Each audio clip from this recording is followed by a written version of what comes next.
My fellow citizens, tonight is my last opportunity to speak to you from the Oval Office as your president. I am profoundly grateful to you for twice giving me the honor to serve, to work for you and with you to prepare our nation for the 21st century. And I'm grateful to Vice President Gore, to my cabinet secretaries, and to all those who have served with me for the last 8 years.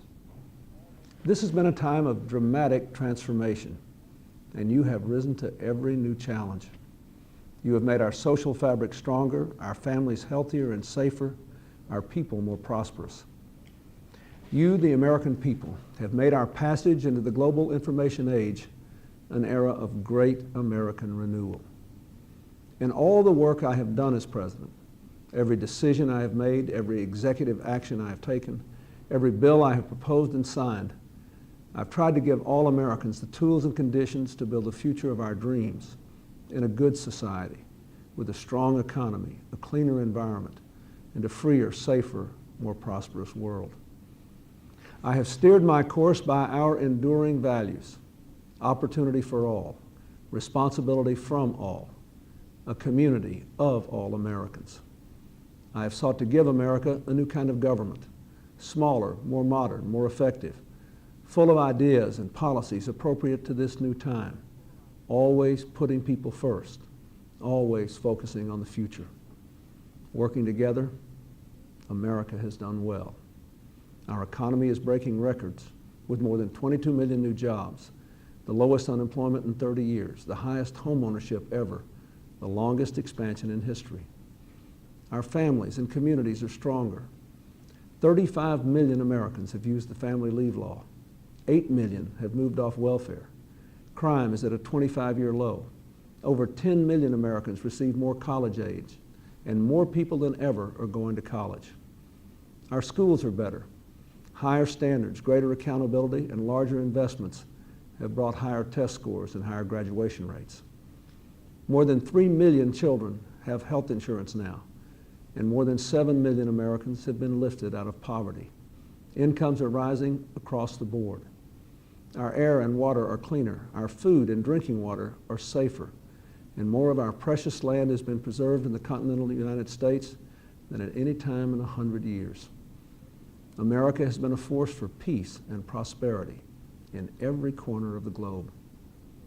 I'm very grateful to be able to turn over the reins of leadership to a new president, with America in such a strong position to meet the challenges of the future.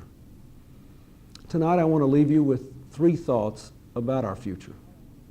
First, America must maintain our record of fiscal responsibility.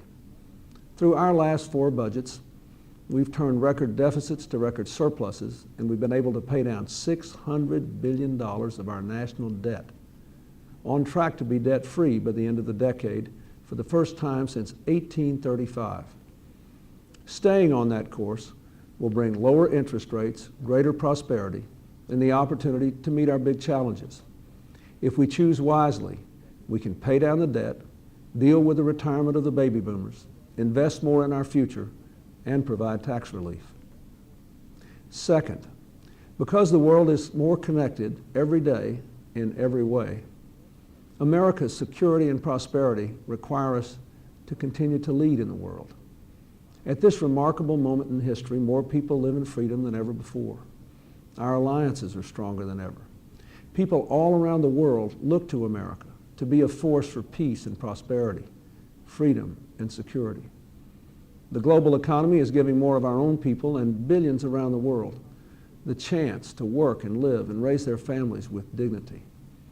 But the forces of integration that have created these good opportunities also make us more subject to global forces of destruction, to terrorism, organized crime, and narco-trafficking, the spread of deadly weapons and disease, the degradation of the global environment.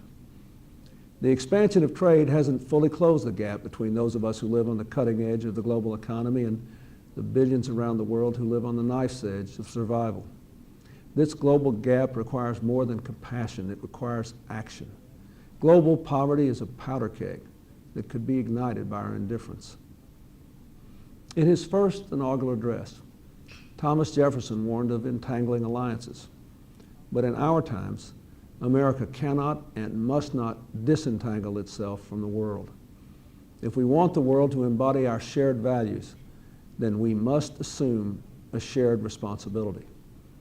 If the wars of the 20th century, especially the recent ones in Kosovo and Bosnia, have taught us anything, it is that we achieve our aims by defending our values and leading the forces of freedom and peace.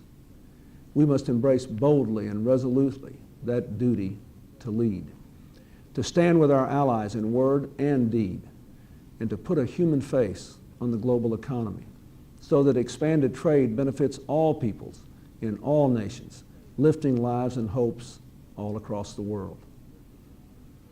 Third, we must remember that America cannot lead in the world unless here at home we weave the threads of our coat of many colors into the fabric of one America. As we become ever more diverse, we must work harder to unite around our common values and our common humanity. We must work harder to overcome our differences.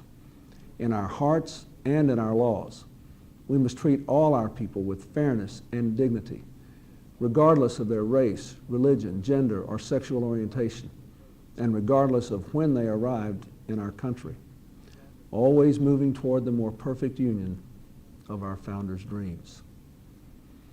Hillary, Chelsea, and I join all Americans in wishing our very best to the next president, George W. Bush, to his family and his administration in meeting these challenges and in leading freedom's march in this new century. As for me, I'll leave the presidency more idealistic, more full of hope than the day I arrived, and more confident than ever that America's best days lie ahead. My days in this office are nearly through, but my days of service, I hope, are not. In the years ahead, I will never hold a position higher or a covenant more sacred than that of President of the United States. But there is no title I will wear more proudly than that of citizen. Thank you. God bless you, and God bless America.